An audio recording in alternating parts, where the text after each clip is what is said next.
Illustration 20 பார்க்க போறோம். Pandian does not keep his books under double entry system from the following information prepared trading and profit and loss account and balance sheet as on 31st 12 2018 சொல்லிட்டாங்க. Okay, இங்க பாருங்க இந்த எல்லா இன்ஃபர்மேஷனும் கொடுத்திருக்காங்க and இங்க இந்த இன்ஃபர்மேஷனும் கொடுத்திருக்காங்க. சோ நான் என்ன சொன்னேன், உங்களுக்கு எப்பவுமே ஃபைனல் அக்கவுண்ட்ஸ் போடுறீங்கன்னா நீங்க என்ன பண்ணணும், ஃபர்ஸ்ட் என்னெல்லாம் ப்ரிப்பேர் பண்ணணும் நம்ம ஃபைனல் அக்கவுண்ட்ஸ்க்கு. ஒன்று ஸ்டேட்மெண்ட் ஆஃப் அஃபேர்ஸ் பண்ணணும், total debtors account, total creditors account, அது நம்ம ஃபைண்ட் அவுட் பண்ணோம். ஸோ ஸ்டேட்மெண்ட் ஆஃப் அஃபேர்ஸ்க்கு நம்மளுக்கு என்ன தேவை, இந்த இடத்துல நம்மளுக்கு தேவை that is capital, right? Capital இதில் இருக்கா பாருங்க கொஞ்சம். So capital I think so இங்கே வந்து கொடுக்கல, ஓகேங்களா, கொடுக்கல. ஸோ நம்ம அதை ஃபைண்ட் அவுட் பண்ணி ஆகணும். Okay, next credit purchase and credit sales பாருங்க, இங்கே கொடுத்துட்டாங்க credit sales and credit purchase. அப்போ நம்ம ரெண்டு அக்கௌண்ட் அது போட தேவை கிடையாது, டேரெக்டாக நம்ம trading and profit and loss அப்புறம் பேலன்ஸ் ஷீட் போடணும். ஸோ 3 அக்கௌண்ட் போடணும் இந்த இடத்துல. நம்ம ஒன்று statement of affairs, trading and profit and loss account, அதுக்கப்புறம் பேலன்ஸ் ஷீட் போட போகிறோம் நம்ம, சரிங்களா? இதுதான் நம்ம போட போகிறோம். ஓகே, யாரெல்லாம் ஃபஸ்ட் டைம் இந்த வீடியோ பார்க்குறீங்களோ நீங்கள் ஃபஸ்ட்டு கான்செப்ட் 6 போய் பாருங்கள். ஓகே, ஸோ தட் உங்களுக்கு எல்லா கான்செப்டும் கொஞ்சம் கிளியர் ஆகிடும், இந்த சம்முக்கு நம்ம எப்படி போடுறோன்ட்டு, சரிங்களா? ஓகே, ஸோ வாங்க கொஸ்டின் பார்த்துக்கோங்க. பேஜ் நம்பர் 28 எடுத்துக்கோங்க. ஸோ அதில் உங்களுக்கு ஃபஸ்ட்டு கொடுத்துருக்காங்க என்னது, நம்ம ஃபஸ்ட்டு அட்ஜஸ்ட்மெண்ட் போடுவோம், ஓகேங்களா? Adjustment write off depreciation of 5% on furniture, அப்புறம் வந்து 1% ஆன் டெட்டாஸ்ன்னு கொடுத்துருக்காங்க. ஓகே, டெட்டாஸ் நம்ம எதில் பண்ணுவோம், தட் இஸ் உங்களோட சண்டே டெட்டாஸில் நம்ம போடுவோம், இதை டிடக்ட் பண்ணுவோம் இதை நம்ம. ஓகே, இது வந்து ஃபர்னிச்சரில் நம்ம டிடக்ட் பண்ணுவோம். ஓகே, ஸோ வாங்க போடலாம் இதை. ஓகே, ஃபஸ்ட்டு நீங்கள் பேலன்ஸ் ஷீட்டுக்கு வந்துருங்க. பேலன்ஸ் ஷீட்டில் நம்ம என்ன பார்த்தோம், டிப்ரிஷன் ஆஃப் ஃபர்னிச்சருக்கு பார்த்துருக்கோம். நம்ம ஃபர்னிச்சருக்கு என்ன அமௌண்ட் பாருங்கள், உங்களோட இதில் உங்களோட இன்ஃபர்மேஷனில் கொடுத்துருக்காங்க பாருங்கள். ஃபர்னிச்சர் வந்து உங்களுக்கு 30,000 எடுக்க மாட்டீங்க, 30,000 சாரி. ஸோ 30,000 உங்களோட க்ளோசிங் அமௌண்ட்டு. ஓகே, 31/12/2018 இருக்குது பாருங்கள் உங்களுக்கு ஹெட்டிங்கில். ஸோ அந்த அமௌண்ட்டு எடுத்துப்பீங்க நீங்கள். ஸோ 30,000க்கு நீங்கள் வந்து 5% பண்ணிங்கன்னா உங்களுக்கு எவ்வளோ வரும், 5% பண்ணிங்கன்னா உங்களுக்கு சம்திங் 1,500 வரும். ஓகே, இது லெஸ் பண்ணிங்கன்னா உங்களுக்கு 28,500. ஓகே, இந்த டிப்ரிசியேஷன் வந்து என்ன பண்ணுவீங்க நீங்கள், 1,500 it is one type of indirect expense. So என்ன பண்ணுவீங்க நீங்கள், டிப்ரிசியேஷன் ஆன் ஃபர்னிச்சர் இங்கே எழுதியிருக்கேன் நான் 1,500 எழுதிட்டேன். ஓகே, நெக்ஸ்ட் நான் கொடுத்துருக்காங்க பாருங்கள் உங்களுக்கு டெட்டாஸில் உங்களுக்கு 1% கொடுத்துருக்காங்க. ஸோ டெட்டாஸ்க்கு போயிடுங்க. டெட்டாஸில் உங்களுக்கு 1%, டெட்டாஸோட அமௌண்ட் என்ன இருக்குது பாருங்கள், உங்களுக்கு க்ளோசிங் அமௌண்ட் 60,000 கொடுத்துருக்காங்க. ஓகே, ஸோ 60,000 பேலன்ஸ் ஷீட் போடுறீங்க, அதனால் உங்களுக்கு எப்போவுமே நீங்கள் க்ளோசிங் பேலன்ஸ் தான் எடுத்துக்கணும், அமௌண்ட் எடுத்துக்கணும், ஓகேங்களா? ஸோ 1% பண்ணிங்கன்னா உங்களுக்கு எவ்வளோ வரும், இது சம்திங் உங்களுக்கு 600 வரும், ஓகேங்களா? 600. ஸோ 600 நீங்கள் மேனேஜ் பண்ணிங்கன்னா எவ்வளோ வரும், 59,400 வரும், ஓகேங்களா? ஸோ 600ன்றது இந்த ப்ரொவிஷன் ஃபார் டவுட்ஃபுல் டெட்ஸ் வந்து உங்களோட இன்டைரக்ட் எக்ஸ்பென்ஸ். ஸோ எடுத்துங்க எழுதிடுங்க 600, ஓகேங்களா? ஓகே, நெக்ஸ்ட் என்ன இருக்குது பாருங்கள். நெக்ஸ்ட்டு வந்து நீங்கள் இப்போ மேலே வந்துடுங்க, மேலே இருக்க இதில் வந்துடுங்க நீங்கள் திஸ் ஒன். ஓகே, ஃபர்னிச்சர்லேருந்து ஸ்டார்ட் பண்ணிக்கலாம். ஃபர்னிச்சர் உங்களுக்கு ஓப்பனிங் கொடுத்துருக்காங்க 30,000. ஸோ எங்கே எழுதுவீங்க, ஸ்டேட்மெண்ட் ஆஃப் அஃபேர்ஸில் எழுதுவீங்களா ஓப்பனிங் அமௌண்ட்டு? ஸோ 30,000 எழுதுவீங்க. வேறு எங்கே எழுதுவீங்க ஃபர்னிச்சர், இங்கே நம்ம ஆல்ரெடி எழுதியாச்சு க்ளோசிங் அமௌண்ட், ரைட்? 30,000 எழுதியாச்சு. கேஷ் இன் ஹேண்ட் கொடுத்துருக்காங்க. கேஷ் இன் ஹேண்ட் எவ்வளோ, 10,000 ஓப்பனிங்கு, க்ளோசிங் எவ்வளோ, 17,000. நெக்ஸ்ட் என்ன கொடுத்துருக்காங்க, டெட்டாஸ் கொடுத்துருக்காங்க. டெட்டாஸோட ஓப்பனிங் அமௌண்ட் எவ்வளோ 40,000. ஸோ நம்ம எங்கே போடணும், ஸ்டேட்மெண்ட் ஆஃப் அஃபேர்ஸில் இங்கே போடணும் 40,000. அண்ட் வேறு எங்கே போடுவோம் நம்ம, டெட்டாஸ் ஓப்பனிங் இங்கே தான் வரும். அண்ட் க்ளோசிங் எங்கே வரும் உங்களுக்கு, 60,000 இங்கே வரும் உங்களுக்கு அசட் சைடில் பேலன்ஸ் ஷீட்டில், ஓகேங்களா? அது நம்ம போட்டாச்சு, ரைட்? ஸோ நெக்ஸ்ட் வந்து ஸ்டாக் இருக்குது உங்களுக்கு. ஸ்டாக் வந்து உங்களோட ஓப்பனிங் கொடுத்துருக்காங்க 28,000, ரைட்? ஸோ ஓப்பனிங் நம்ம ஸ்டேட்மெண்ட் ஆஃப் அஃபேர்ஸில் இங்கே எழுதுவோம் 28,000. அண்ட் க்ளோசிங் கொடுத்துருக்காங்க உங்களுக்கு 11,000, ரைட்? ஸோ அதை கூட நம்ம இங்கே எழுதிடுவோம். அப்புறம் இன்னொரு பிளேஸில் எழுதுவோம், அது வந்து இங்கே எழுதுவோம் நம்ம, ஓகேவா? ஓப்பனிங் ஸ்டாக் எவ்வளோ, 28,000 அண்ட் க்ளோசிங் ஸ்டாக் உங்களுக்கு 11,000.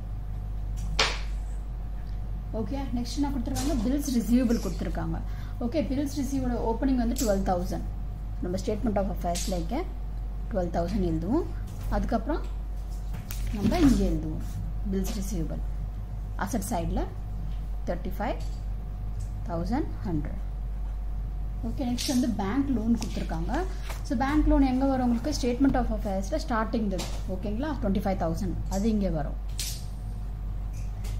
ஓகே அப்புறம் வந்து இங்கே பேலன்ஸ் ஷீட்டு இங்கே வரும் பேலன்ஸ் ஷீட்டில் இந்த இடத்துல பேங்க் லோன் ஓகேங்களா ஸோ 25,000 அது கூட நெக்ஸ்ட் நாக்கு கிரேட்டாஸ் இருக்குது கிரேட்டாஸோட ஓப்பனிங்கு 15,000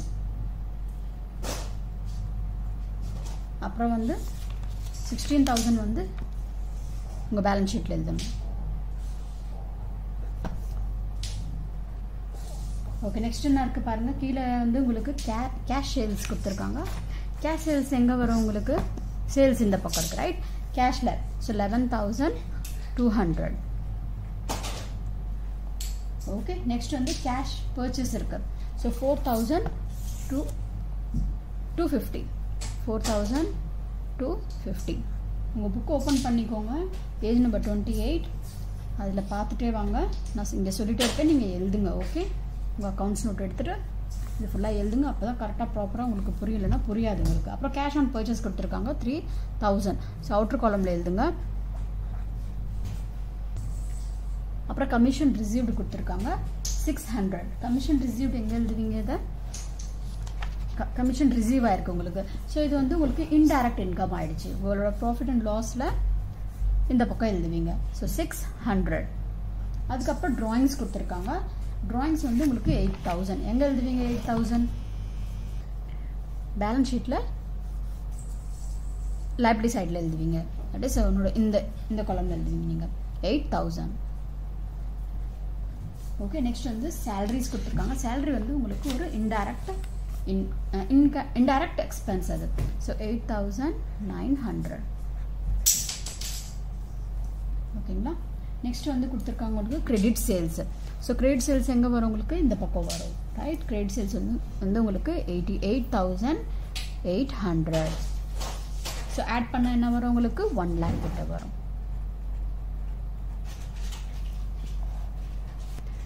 கிரெடிட் பர்ச்சேஸ் வந்து உங்களுக்கு 35,700 இருக்குது ஸோ 35,750 ஸோ ஆட் பண்ணால் உங்களுக்கு இது வந்து 40,000 வரும் ஓகே நெக்ஸ்ட் வந்து கேரேஜ் ஆன் சேல்ஸ் இருக்குது ஸோ கேரேஜ் ஆன் சேல்ஸ் வந்து நம்ம உங்களுக்கு வந்து ஒரு இன்டைரக்ட் எக்ஸ்பென்ஸ் அது ஸோ இது வந்து 700 so interest on bank loan நீங்கள் லோன் வாங்கியிருக்கீங்க ஸோ அதுக்கு இன்ட்ரெஸ்ட் பே பண்ணுறீங்க அது கூட உங்களுக்கு என்ன ஆயிடுச்சு ஒரு இன்டைரக்ட் எக்ஸ்பென்ஸ் ஆகிடுச்சு ஸோ அது வந்து உங்களுக்கு ப்ராஃபிட் அண்ட் லாஸ் அக்கௌண்ட்டில் வரும் 2,500 அதுக்கப்புறம் அடிஷ்னல் கேபிட்டல் கொடுத்துருக்காங்க 14,000 so additional capital 14,000 okay balance ஷீட்டில் எழுதுவீங்க நீங்கள் நெக்ஸ்ட் வந்து ஆஃபீஸ் ரெண்ட் அதுக்கப்புறம் இன்டைரக்ட் எக்ஸ்பென்ஸ் அது ஸோ ஆஃபீஸ் ரெண்ட்டு 2,400 ஓகே எல்லா ஐட்டம்ஸும் நம்ம எழுதியாச்சு இந்த இடத்துல ஓகே ஸோ இப்போ வந்து நம்ம 1 by 1 எல்லாத்துக்கும் ஆன்சர் கண்டுபிடிச்சிடலாம் சரிங்களா அசட் சைட் பாருங்கள் இதுதான் இந்த இடத்துல தான் ஜாஸ்தியாக இருக்குது ஸோ இங்கே வந்து நீங்கள் ஃபுல்லாக ஆட் பண்ணிங்கன்னா 1,20,000 கிட்ட வரும் ஓகே ஸோ இந்த பக்கமாக எழுதிக்கோங்க 1,20,000 ஸோ இதை மைனஸ் பண்ணிங்கன்னா உங்களுக்கு எவ்வளோ வரும் இதுதான் உங்களோட ஓப்பனிங் கேபிட்டல் கிடச்சிடும் ஓகேங்களா ஸோ ஓப்பனிங் கேபிட்டல் உங்களுக்கு பேலன்சிங் ஃபிகர் இதுதான் ஸோ 80,000 ஓகே ஸோ இது எங்கே எடுத்துகிட்டு போவீங்க நீங்கள் இதை இங்கே எடுத்துகிட்டு போவீங்க ஓகே ஸோ 80,000 பேலன்ஸ் ஷீட்டில் நீங்கள் எழுதிடுவீங்க கேபிட்டலில் ஓகேங்களா அதுக்கப்புறம் பாருங்கள் இங்கேருந்து நம்மளுக்கு என்ன கிடைக்கும் நம்மளுக்கு இங்கேருந்து க்ராஸ் ப்ராஃபிட் கிடைக்கும் க்ராஸ் ப்ராஃபிட் ஆக்சுவலி இங்கே வந்து நம்ம ப்ராக்கெட்டில் வந்து transfer to profit and loss அக்கௌண்ட்னு எழுதுவோம் இங்கே ப்ராக்கெட்டில் ஓகேங்களா ஸோ இப்போ இந்த பக்கம் பாருங்கள் இந்த பக்கம் ஜாஸ்தி இருக்கும் 1,11,000 இருக்குது ஓகேங்களா ஸோ 1,11,000 ஸோ மைனஸ் பண்ணிங்கன்னா என்ன வரும் உங்களுக்கு மைனஸ் பண்ணால் உங்களுக்கு 40,000 வரும் ஓகேங்களா ஸோ இதை இங்கே எடுத்துகிட்டு போவீங்க இந்த பக்கம் எடுத்துகிட்டு போவீங்க ஸோ 40,000 ஓகே ஸோ இந்த பக்கம் என்ன ஆகும் உங்களுக்கு ஜாஸ்தி அமௌண்ட் வரும். ஸோ 40,600 40,600. ஓகே, மைனஸ் பண்ணிங்கன்னா உங்களுக்கு கிடைக்கும் நெட் ப்ராஃபிட். Net profit 24,000. இது இது வந்து எங்கே நீங்கள் ட்ரான்ஸ்ஃபர் பண்ணீங்க, உங்களோட கேபிட்டல் அக்கௌண்ட்டில் நீங்கள் ட்ரான்ஸ்ஃபர் பண்ணுவீங்க. ஓகே, ஸோ இங்கே எழுதுவீங்க நீங்கள் நெட் ப்ராஃபிட். எவ்வளோ அமௌண்ட் உங்களுக்கு நெட் ப்ராஃபிட்? 24,000. ஓகேங்களா? ஸோ இப்போ என்ன பண்ணுவீங்க, நீங்கள் இந்த ஃபுல்லாக ஆட் பண்ணுங்கள். இதை ஆட் பண்ணால் உங்களுக்கு எவ்வளோ வரும்? 1,04,000. இதை கூட நீங்கள் ஆட் பண்ணால் உங்களுக்கு எவ்வளோ வரும்? 1,18,000. ஸோ இது கூட மைனஸ் பண்ணிங்கன்னா எவ்வளோ வரும் உங்களுக்கு? 1,10,000 வந்துடும். ஓகேங்களா? ஸோ எல்லா ஐட்டம்ஸும் நம்ம போட்டாச்சு. ஸோ இப்போ நீங்கள் டோட்டல் பண்ணி பாருங்கள். உங்களுக்கு டோட்டலில் ரெண்டு பக்கமும் ஈக்குவலாக இருக்கணும். ஓகே, ஸோ 1,51,000 தான் உங்களோட ஃபைனல் ஆன்சர். 1,51,000. ஓகே, இவ்வளோ தான் இந்த சம்மன்.